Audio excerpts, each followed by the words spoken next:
Between 2019 and 2021, as part of her multi-pronged attack on Warner, Gore had multiple conversations with prospective accusers in which she claimed that a 1996 short film made by Warner called Groupie depicted child abuse and child pornography. Big yikes. Big yikes. The Love and Order Podcast with your host, LawyerLimor. This podcast is for entertainment purposes only. The opinions expressed on this podcast are not legal advice that can be relied on. They are based solely on the limited information provided. These opinions do not create any attorney-client relationship. Those seeking legal advice should contact an attorney in the appropriate jurisdiction and practice area. Welcome to Love and Order. This will be our first solo episode recorded for YouTube. And if you follow me on other apps, yes, I refer to YouTube as MewQ because especially on TikTok, even though I'm an attorney, even though I have a brain, I do not understand the community guidelines. So we have to censor ourselves to make sure that our content still makes its rounds. Now, speaking of making its rounds, on the heels of the Johnny Depp versus Amber Heard defamation case verdict, people are now talking about the Marilyn Manson versus Evan Rachel Wood defamation case. And we need to start with the complaint. It was filed March 2nd, 2022. And I want all of my supporters, all of my listeners to know what in the world they are talking about when people discuss this case on the internet. And what better way than to start with the first filing in the case, Marilyn Manson suing two people for defamation, among other things. So let's start here. Marilyn Manson, professionally known as Brian Warner, is suing former romantic partner Evan Rachel Wood and co-defendant Ashley Gore, also known as Illma Gore. Whew. Okay, now Marilyn Manson on March 2nd, 2022 filed this complaint and then posted it on his Instagram page. And if you're on YouTube, I'll show you the Instagram post. His post, Marilyn Manson's post. He writes, "There will come a time when I can share more about the events of the past year. Until then, I'm going to let the facts speak for themselves." Link in bio. Okay, let's go to the link in bio. Marilyn Manson has linked a Google Drive document entitled Complaint. It is the same document that on March 2nd, 2022, he filed against those co-defendants. Now, let me tell you this. The upcoming dates in this court case are July 6th. They will have a case management conference. Then December 13th, we have a motion to strike. It's an anti-slap motion. Then on January 31st, 2023, we have another motion to strike. It's an anti-slap motion. Now, we will also go through those documents, those requests, those motions as the dates get closer. So let's go back to the complaint. And I want to read it to you because I need you to know what you're talking about when people are talking about this case. And if you're on YouTube, you can see the document, but no need if you're listening just to the podcast audio. I will read every single word because what I want us to do, I want us obviously to be educated on what's going on. We have to start with this complaint and we have to know, why is Marilyn Manson suing these people? So let's get the facts straight from the filing. As I said before, the filing was made on March 2nd, 2022 by Brian Warner, professionally known as Marilyn Manson. He is suing Evan Rachel Wood and Ashley Gore, also known as Illma Gore. They are co-defendants. This case is going to take place in the downtown Stanley Mosque Central District Courthouse. And if you follow me anywhere else, you know that the Stanley Mosque Courthouse is my playground. I am there so often. We are still conducting remote hearings, but LA family law, we are at the Stanley Moss Courthouse all the time, all the time. This was the same courthouse that the defamation case between Blac Chyna and the Kardashian Jenners occurred. It is also the same courthouse that who? Miss Amber Heard obtained her TRO against Johnny Depp with TMZ outside, taking photos, her allegedly posing, same courthouse. So if this goes to a jury trial, which is what Brian Warner, Marilyn Manson is requesting, and if those anti-slap motions are not granted, this will occur in that downtown LA courthouse. Will we have cameras in there? Who really knows? But it will be close to home, and maybe we can get a sneak peek inside if this actually goes to jury trial. The complaint: Marilyn Manson is suing for 1, intentional infliction of emotional distress; 2, defamation per se; 3, violation of the Comprehensive Computer Data and Access Fraud Act; 4, impersonation over the internet. And he demands a what? A jury trial. Introduction. And again, we are reading straight from the complaint. I am going to do multiple parts on the podcast for this case because here we can start from the very beginning, not the beginning of the trial, the beginning of the filings. And that is even more important than watching an entire trial because we are going to get the background starting now. And this case, we don't know if it's actually going to go to a jury's trial. So let's go. Introduction. Again, what are we doing? We're reading straight from the document. This action arises from the wrongful and illegal acts done in furtherance of a conspiracy by defendant Evan Rachel Wood and her on-again, off-again romantic partner, defendant Ashley Gore, also known as Illma Gore, to publicly cast plaintiff Brian Warner, professionally known as Marilyn Manson, as a rapist and abuser, a malicious falsehood that has derailed Warner's successful music, TV, and film career. A reminder, this complaint is written by Brian Warner, professionally known as Marilyn Manson. This is written by his lawyers. Okay, let's go on.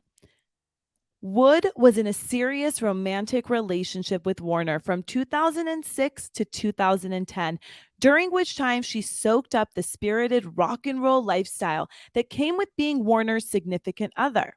Quote, "For the first time, I really feel like I'm around somebody, and in an environment where I can just let go and not worry about being judged." End quote.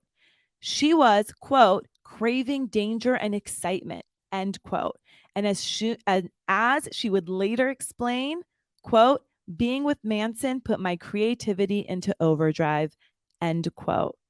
Despite Warner's public shock rocker persona, they had, in Wood's words, a, quote, healthy, loving, end quote, relationship.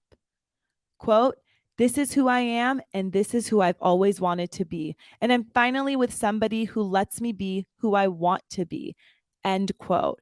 So right here, right in the intro, page 1 of this complaint, after that cover page, they are reminding the court that Evan Rachel Wood loved this relationship so much so that she publicly described it as one of the healthy, loving relationships that she was in. She felt comfortable. She loved it. The footnotes: People Magazine, Rolling Stone, Black Book Mag, Interview Magazine. Whew. Paragraph 3. In the 10 years after they split, Wood never once accused Warner of abuse. That is, until she met Gore, a grifter who understood that an organized attack on Warner, spearheaded by Wood's own fabricated revelation of rape and abuse, could benefit them both. With Gore's help, Wood could be rebranded from someone who, quote, still might best be known for dating Marilyn Manson a decade ago, end quote, into an outspoken standard bearer for victims of domestic violence or sexual assault, thereby absolving her reputation for having a, quote, wild past, end quote, and her embarrassment for having been in a long-term relationship with Marilyn Manson. Whoa. So they're accusing, it seems like from what we just read, the co-defendant of spearheading these alleged lies. Whew. Paragraph 4. To that end, for at least the last 2 years, Gore and Wood have secretly recruited, coordinated, and pressured prospective accusers to emerge simultaneously with allegations of rape and abuse against Warner, and brazenly claim that it took 10 or more years to, quote, realize, end quote, their consensual relationships with Warner were supposedly abusive. Wood's and Gore's wrongful conduct in furtherance of their conspiracy is staggering. Now we have 3 points that they outline. The first, they impersonated an actual agent of the Federal Bureau of Investigation by forging and distributing a fictitious letter from the agent to create the false appearance that Warner's alleged victims, in quotes, and their families were in danger, and that there was a federal criminal investigation of Warner ongoing. They have an attachment A. We'll look at that. We'll look at that at the very end. Their next point, they provided checklists and scripts to prospective accusers listing the specific alleged acts of abuse that they should claim against Warner. Whew! They have attachments B and C. Whoa. And they write, they made knowingly false statements to prospective accusers, which have since been repeated by those accusers in court filings, including the defamatory claim that Warner filmed the essay of a minor. Heavy allegations on both sides. Someone lying about this and someone saying that this is a lie. Additionally, in furtherance of their conspiracy, Gore solicited Warner's personal information, including logins and passwords from former employees who were entrusted with such information, hacked Warner's computers, phone, email accounts, and or social media accounts, created a fictitious email account to manufacture purported evidence that Warner was emailing illicit pornography, and, quote, swatted Warner just days after Wood suddenly appeared all over the media in order to draw further unwanted attention to Warner and to the false allegations Wood and Gore conspired to have made against him. Paragraph 6 in Marilyn Manson's complaint against Evan Rachel Wood and co-defendant Illma Gore. The wrongful conduct alleged herein has been invasive, harassing, defamatory, and otherwise injurious to Warner and his career, personal life, and well-being. Accordingly, Warner has brought this action seeking general, special, and punitive damages against Wood and Gore in an amount to be determined at trial, and an injunction preventing their future wrongful conduct. Then we go through the parties. Plaintiff Brian Warner, professionally known as Marilyn Manson, is and has been at all relevant times a California resident, specifically in LA County. Upon information and belief, defendant Evan Rachel Wood is a Tennessee resident. Upon information and belief, Wood was a California resident until November 2020 and regularly came to Los Angeles County between January 2019 and November 2021 to conduct business, including on behalf of the Phoenix Act, Inc., a California registered nonprofit corporation, whose principal place of business is in South Pasadena, California, and of which she is a corporate officer. Upon information and belief, defendant Ashley Gore, aka Illma Gore, is a Florida resident. Upon information and belief, Gore regularly came to LA County between January 2019 and November 2021 to conduct business, including on behalf of the Phoenix Act. Do they have personal jurisdiction over these people? We move on to jurisdiction and venue. This court has jurisdiction over the subject matter in this action pursuant to the California Constitution, Article 6, Section 10. This court has jurisdiction over defendants because, on information and belief, they regularly conduct business in this state, and the unlawful conduct toward Warner, Marilyn Manson, alleged herein predominantly occurred and caused harm in this state. Does that make you think twice about Virginia as the venue for Johnny Depp versus Amber Heard? Paragraph 11, venue in this county is proper because defendants regularly conducted business in LA County. The conduct and events giving rise to the causes of action herein occurred in LA County. Witnesses to the events at issue reside or regularly conduct business in LA County, and the relevant evidence is believed to be located in LA County. Factual allegations. We're getting to the meat.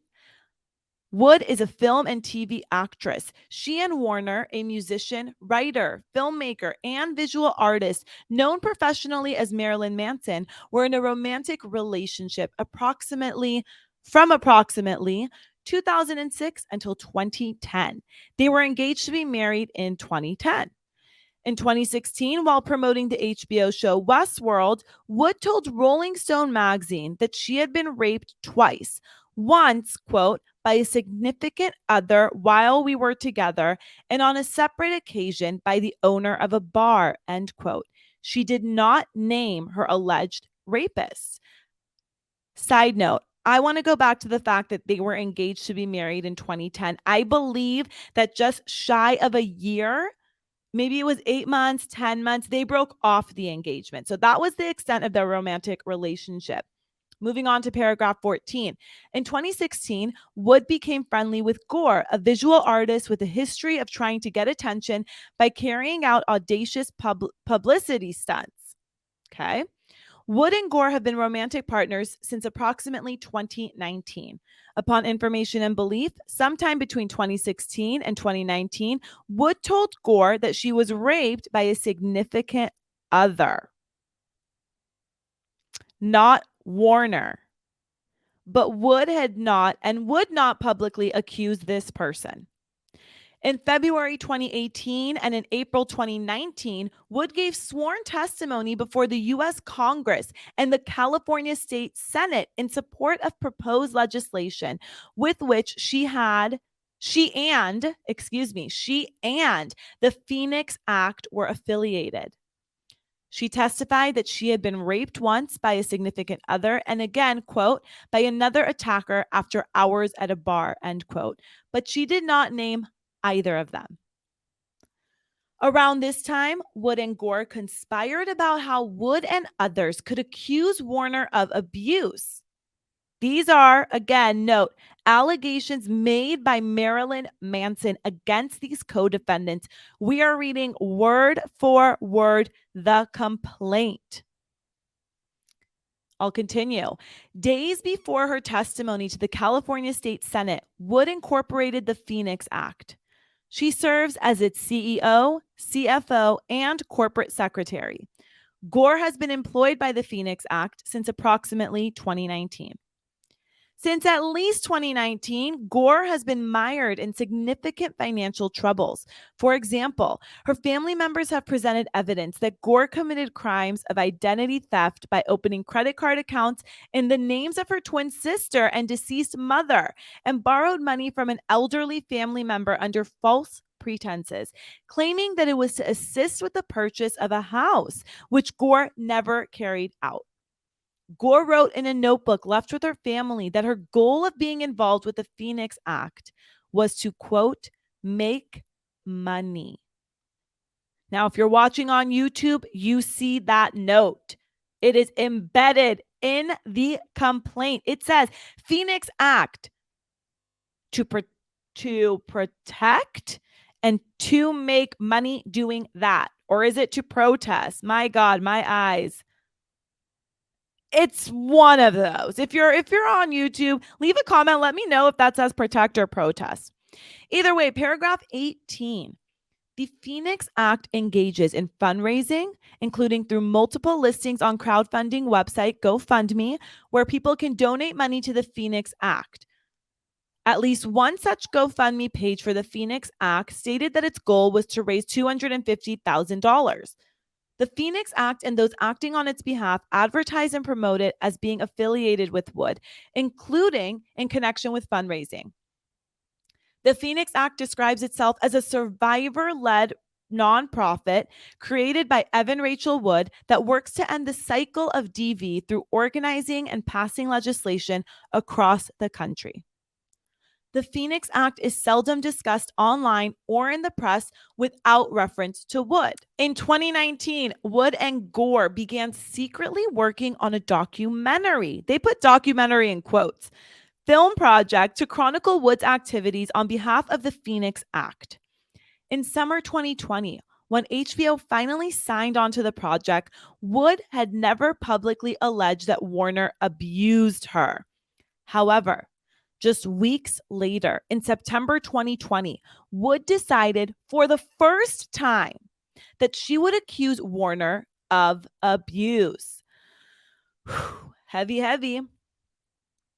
On February 1, 2021, after months of conspiring with Gore on how to use Wood's celebrity status to recruit other women and coordinate their stories, Wood posted on her Instagram page the false claim that Warner had abused her.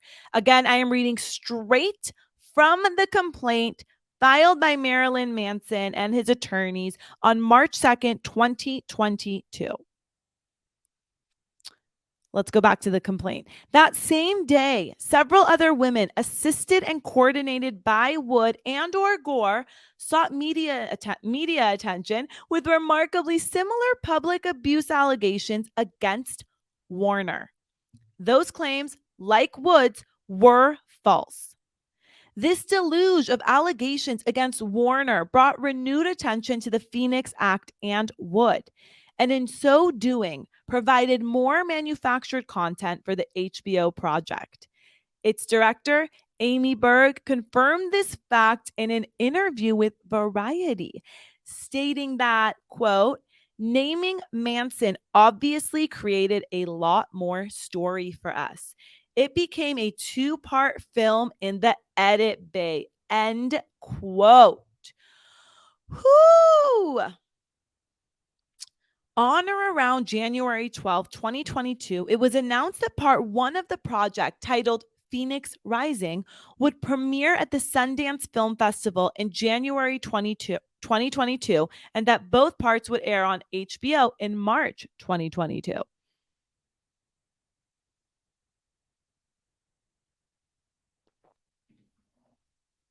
Predictably, both Wood and Gore and prominently featured and heroically depicted in the documentary. Let me know in the comments if you're on YouTube, if you have watched this documentary. And I'm going to let you know right now that I will watch this documentary because I am intrigued. The complaint goes on. Just as Wood had intended, her public allegations against Warner would be seen to corroborate, albeit falsely, her prior statements and testimony that she had been abused by one significant other.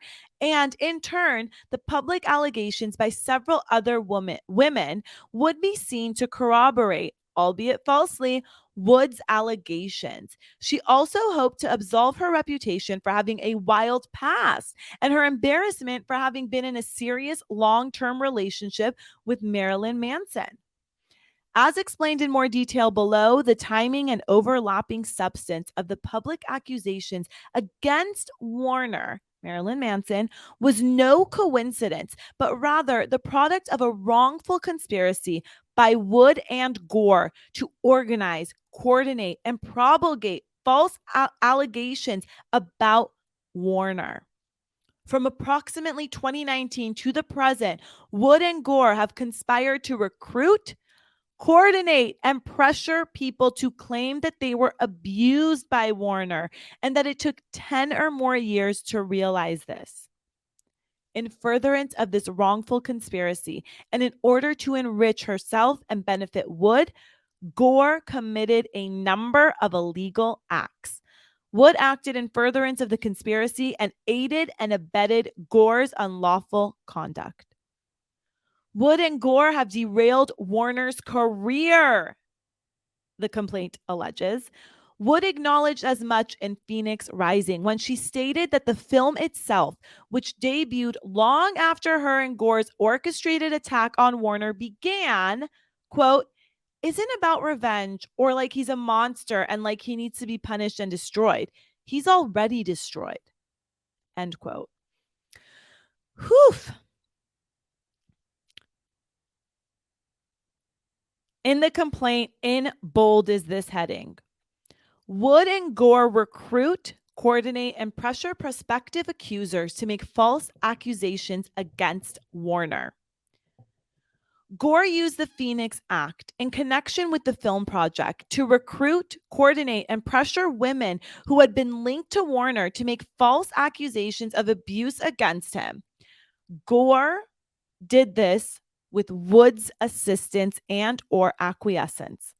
Together, Wood and Gore coordinated allegations and devised the specific buzzwords, phrases, and talking points that prospective accusers would use when they gave interviews or posted their stories on social media, and organized meetings where prospective accusers were encouraged to align their stories and believe not only that their decade-old consensual encounters with Warner were abusive, but also, as multiple accusers have stated publicly, that the alleged abuse caused them to repress their memories for 10 or more years. Huge, huge allegation. They are saying that these people, that the court and the public are supposed to believe that these people suppress these memories of these non-consensual encounters for 10 or more years. Now, we know that that's very much possible. We do know that that is very much possible. But that is a huge allegation coming from Marilyn Manson against these co-defendants. The complaint goes on. Gore solicited prospective accusers by phone, text message, email, and or social media with messages such as the following. Hey, I know this is a strange way to reach out, but my name is Illma. I work with the Phoenix Act. I run it alongside Evan Rachel Wood.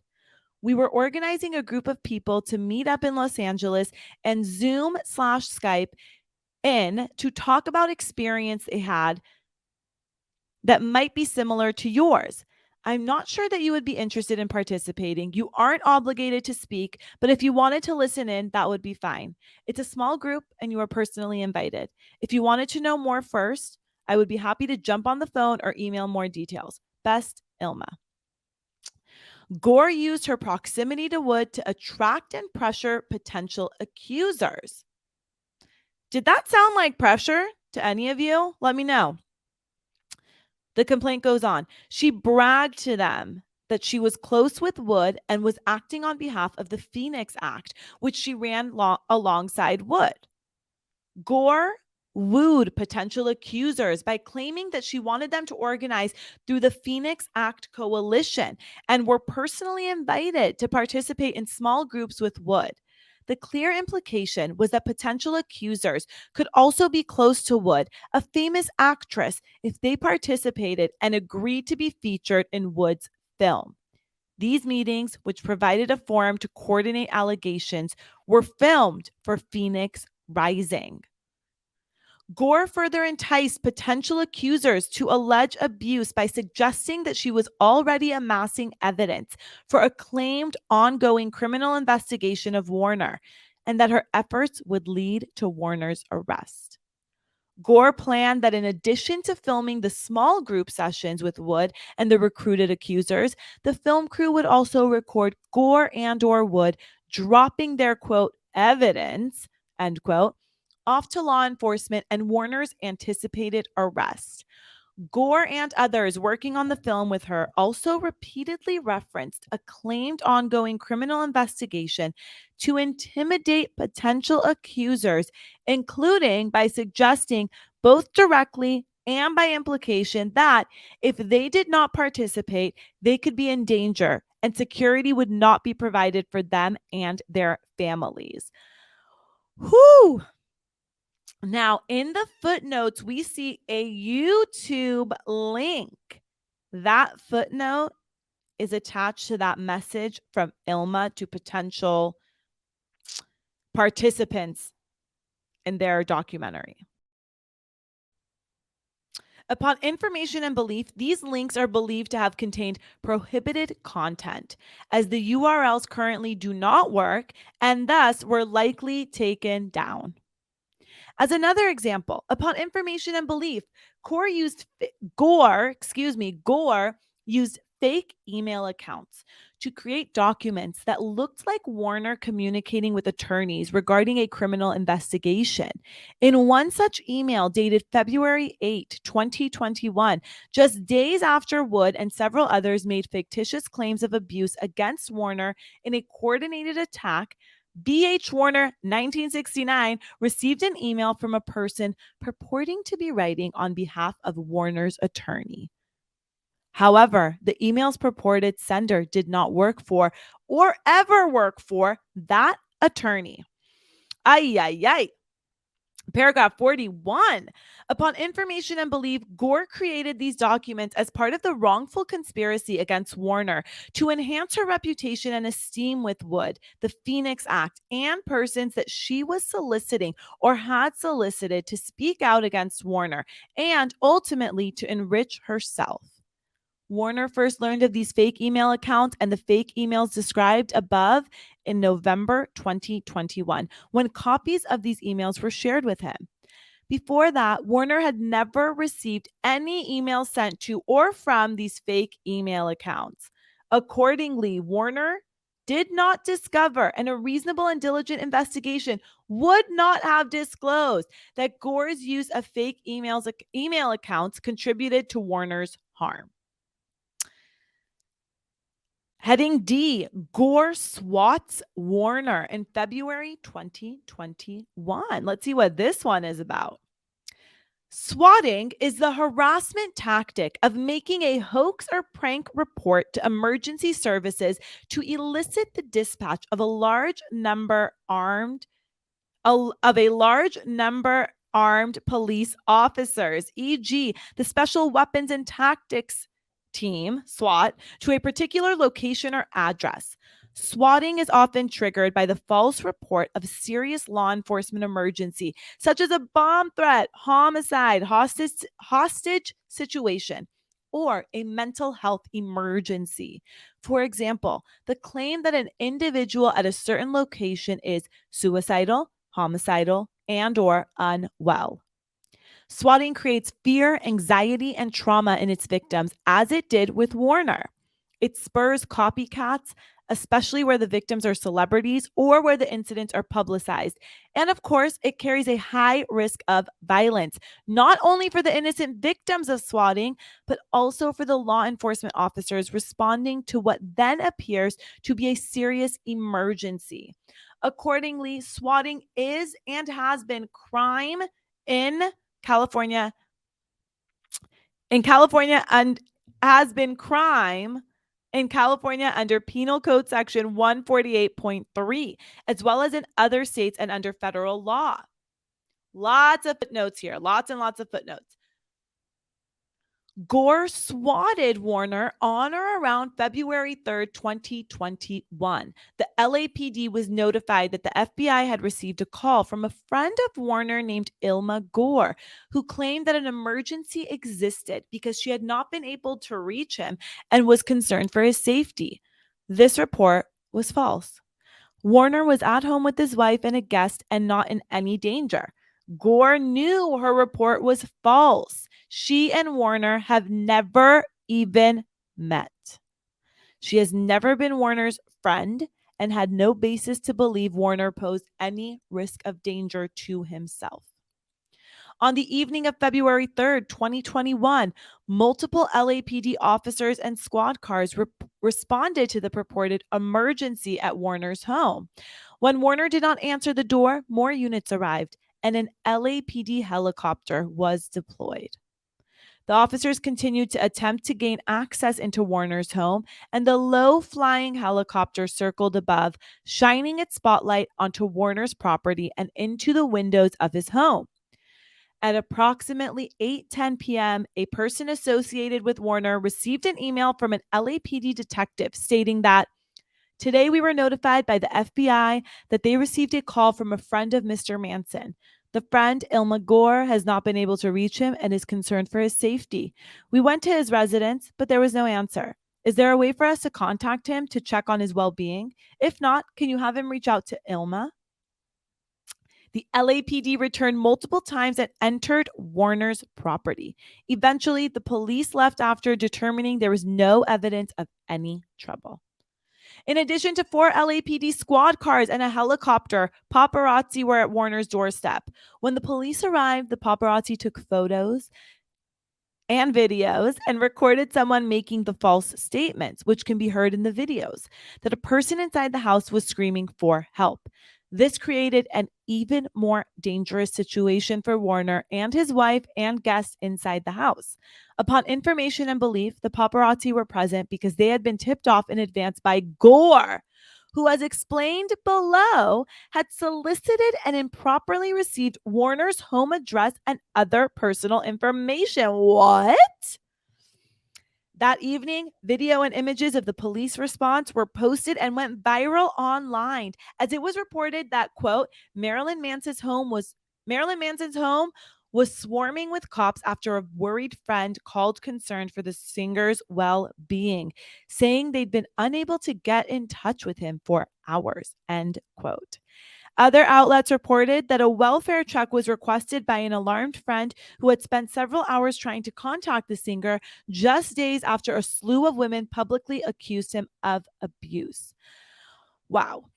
Many of these published stories linked the abuse allegations made against Warner to the police response. Predictably, press reports focused heavily on the fact that just 2 days earlier, on February 1st, 2021, Wood and several other women made public accusations against Warner. This was all by design. Again, we're reading from the original complaint filed by Marilyn Manson against Evan Rachel Wood and Illma Gore, reading it word for word. Gore made the false report in order to elicit the dispatch of a large number of armed police officers to Warner's home. Gore's purposes included harassing and causing harm to Warner in the immediate wake of the highly organized and orchestrated February 1, 2021 accusations, drawing further attention to the false allegations against Warner that she had coordinated and created a situation that could result in video footage of Warner being arrested. Whoa, they're connecting it all. Ooh, ouch. Horrible accusations, horrible on both sides. It also created, the complaint continues, a scenario in which Warner, his wife, or his guest could have been harmed in the chaos of the moment. This swatting by Gore was part of a scheme to benefit the Phoenix Act, Wood, and the film project, and to curry favor with Wood and potential and existing accusers against Warner.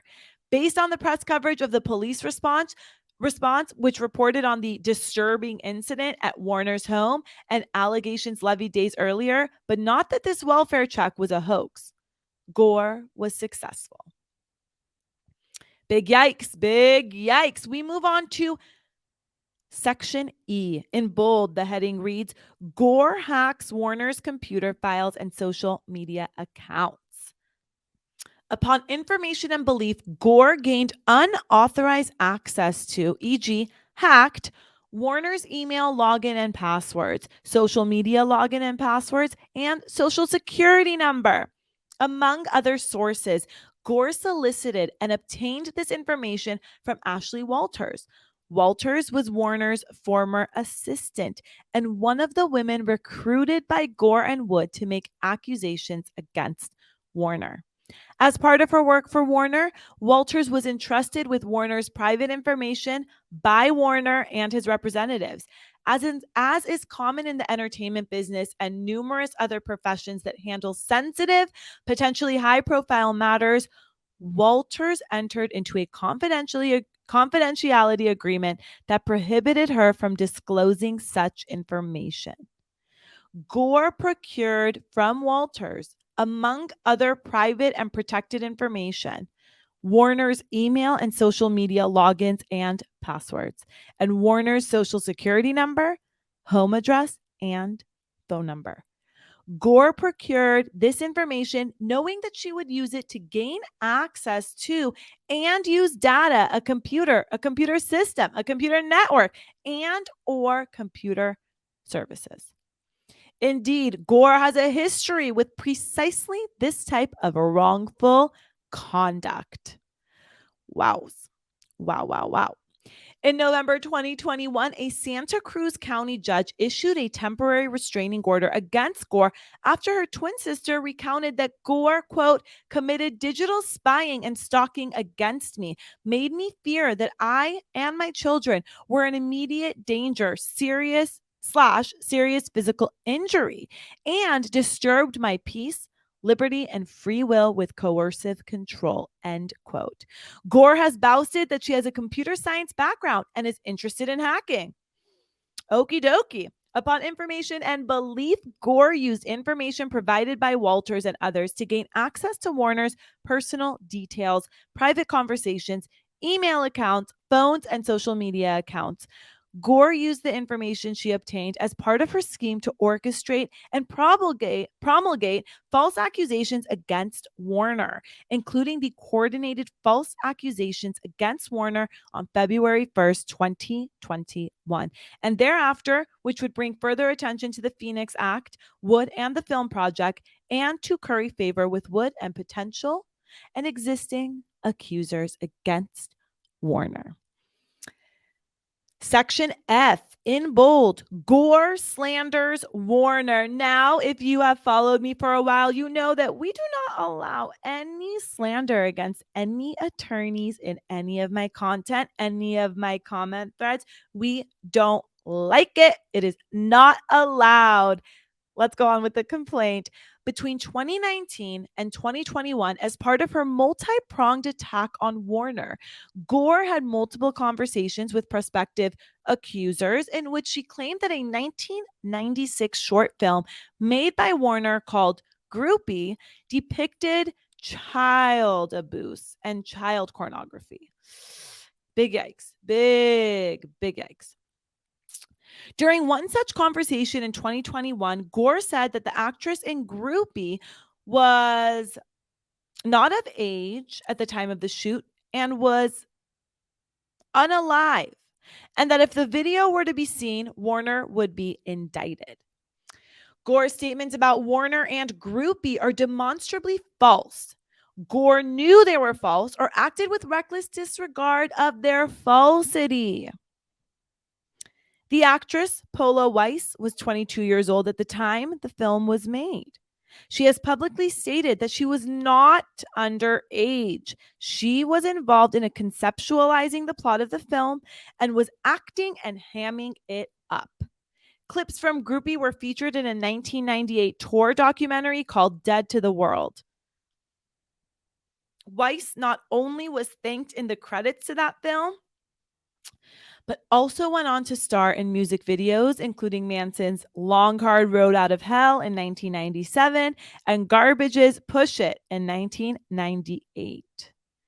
The director of Groupie and Dead to the World, Joseph Kultice, has publicly stated that Gore's claims are all fake. Listening to this, now I'm not reading from the complaint.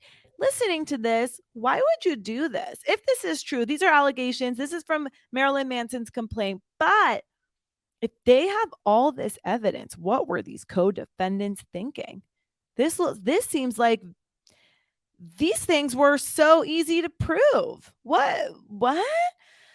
Let's move on to paragraph 60 of the complaint. Still, promulgating these and other falsehood was part of Gore's scheme to orchestrate and amplify false accusations against Warner, thereby bolstering Wood's claim that Warner had been her and others' abuser. This, in turn, would bring further attention to the Phoenix Act, the Associated Film Project, and curry favor with Wood and potential and existing accusers against Warner.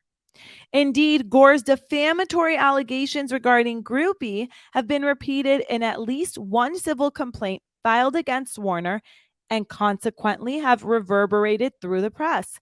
This is entirely unsurprising, given that Gore discussed these false allegations with prospective accusers. Now, if you haven't already, please subscribe to the pod. Please rate and review the podcast. Please subscribe to the YouTube channel. Please leave a thumbs up. Did I get all those right? I hope I did. I'm very much new to all of this, but I love it and I love you. Paragraph 61 of the complaint. Wood condoned and encouraged Gore to promulgate defamatory falsehoods about Warner in order to further their conspiracy. Whew. Now we're getting to the first cause of action. Remember, the IIED, intentional IIED, intentional infliction of emotional distress. Warner incorporates by reference the preceding allegations as if fully set forth herein. Here we go. Gore's and Wood's conduct was outrageous in that it was so extreme as to exceed all bounds of that usually tolerated in a civilized community. This conduct included A, initiating at least one incident of illegal and highly dangerous swatting of Warner in February 2021. B, soliciting, receiving, and using logins and passwords for Warner's personal and business social media and email accounts, and his address, phone number, and social security number without his permission. C, falsifying correspondence from a fictitious federal agent, claiming that there was concern for the safety of Wood, other alleged victims of Warner, and their families, as well as an ongoing federal criminal investigation targeting Warner.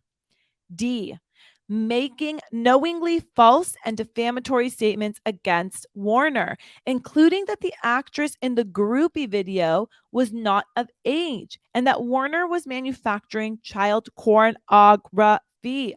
And E, recruiting, coordinating, and pressuring multiple women to make false accusations against Warner and to be part of their film project. Gore and Wood intended to cause Warner emotional distress.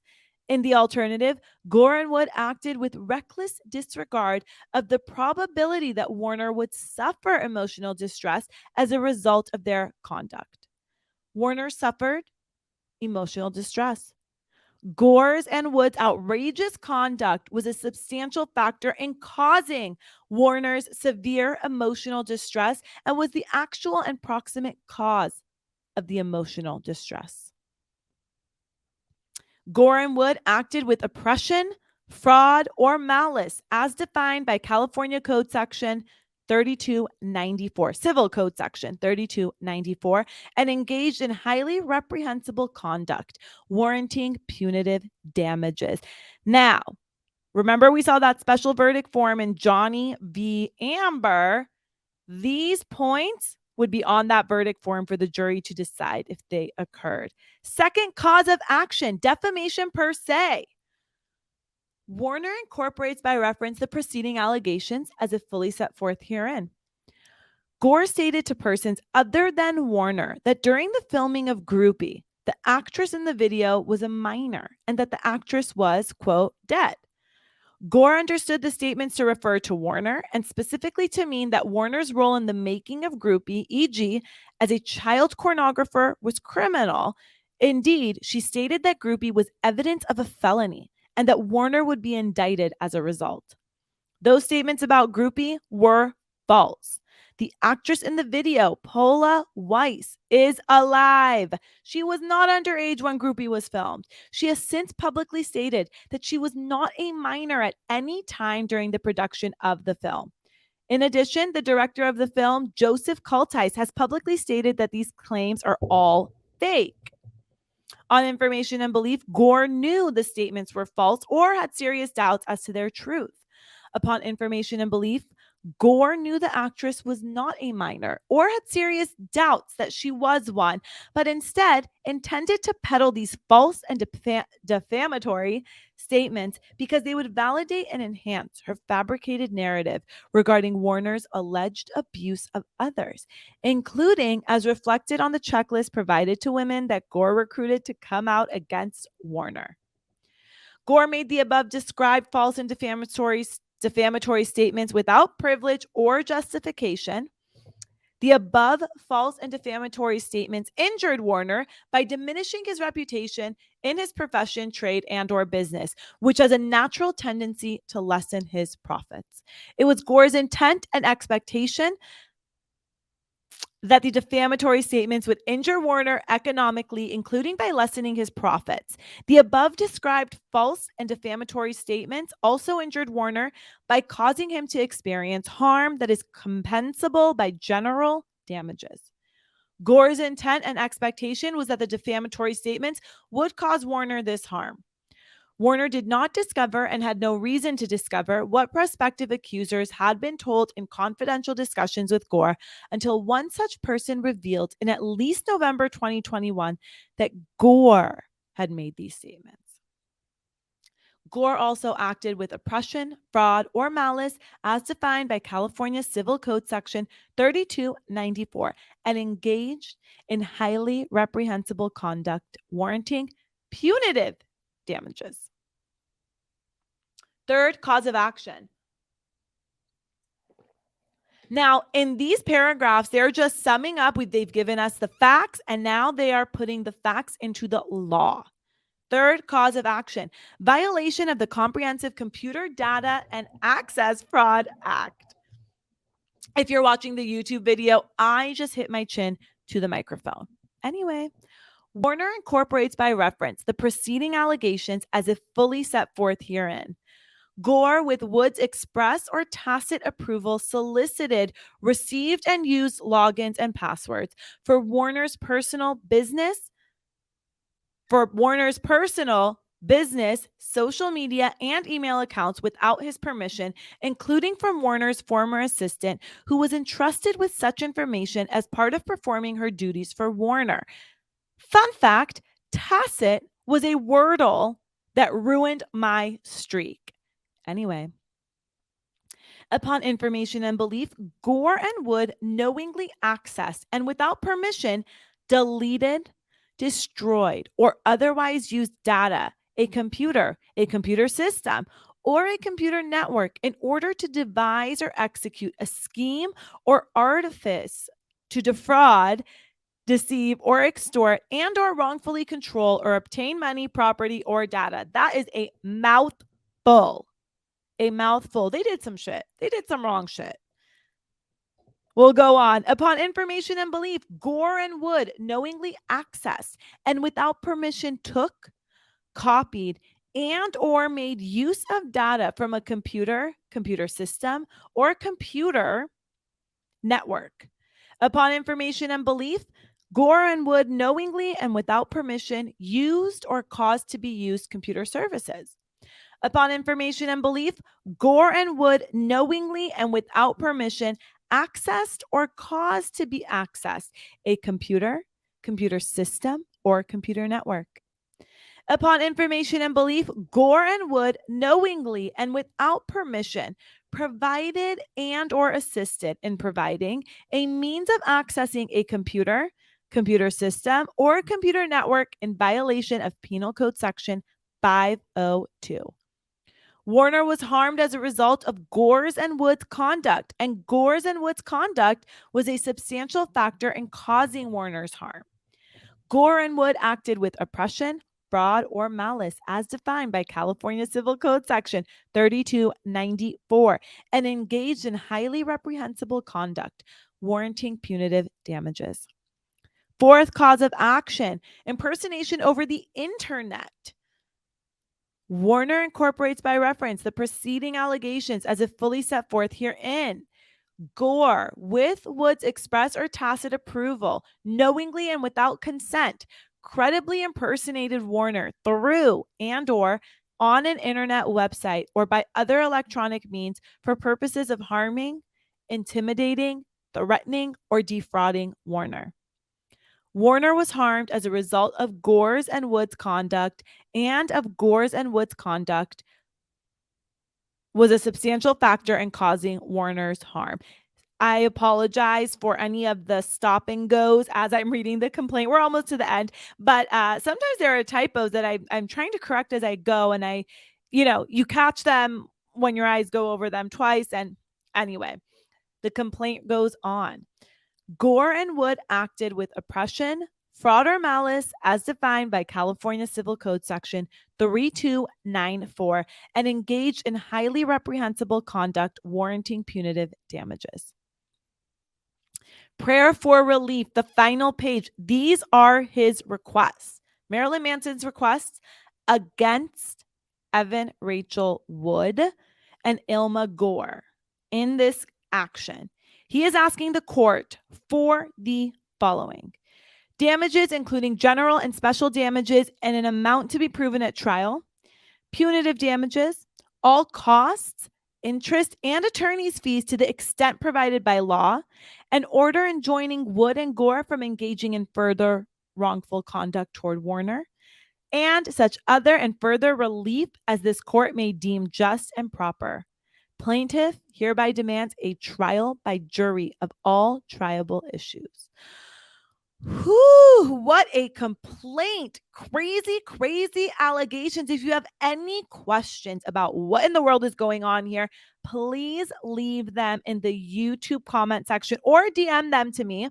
Please leave the reviews for reviews of the podcast, but leave your questions for me directly on YouTube and Instagram and TikTok. I'll start posting about this case, and we'll go over the attachments later on. They are cuckoo cuckoo. These allegations are crazy, and it sounds like Marilyn Manson actually has evidence to corroborate the things that he is saying, which is insane. Impersonating an FBI agent, and they found that FBI agent. Are you kidding me?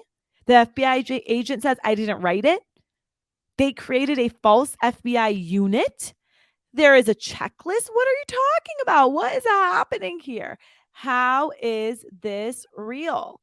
How is this real? Horrible allegations on both sides. They're horrible allegations if they're true, and they are horrible allegations if they are false. Disgusting. Disgusting.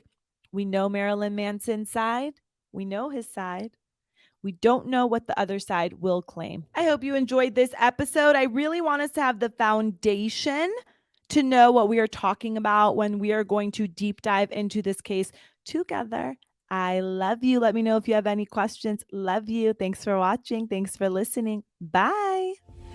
This podcast is for entertainment purposes only. The opinions expressed on this podcast are not legal advice that can be relied on. They are based solely on the limited information provided. These opinions do not create any attorney-client relationship. Those seeking legal advice should contact an attorney in the appropriate jurisdiction and practice area.